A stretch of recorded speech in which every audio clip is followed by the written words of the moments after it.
Video गर्दैछु मेरो साथीहरू। आज चाहिँ रोस्ट बनाउने योजनामा छु है।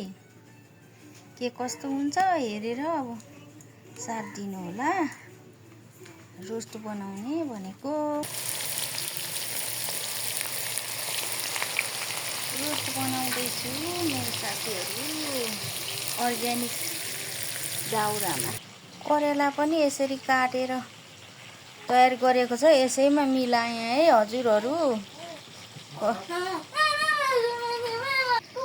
अहिले चाहिँ यस्तो बनाउँदैछु रोस्टहरू, ठिक्क मिडियम साइजको कटिङ गरेको हो आजको लागि चाहिँ।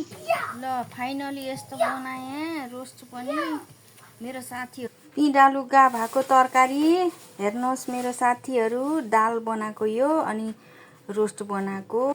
दाल यसरी बनाएको छौँ, दाल पनि छ। अकबरे खोर्सानी यस्तो खाले छ है मेरो साथीहरू।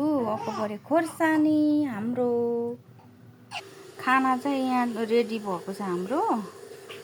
अब आजको भान्सा यस्तै मेरो भान्सा बन्यो। करेलालाई यस्तो फ्राई हुँदैछ मेरो साथीहरू।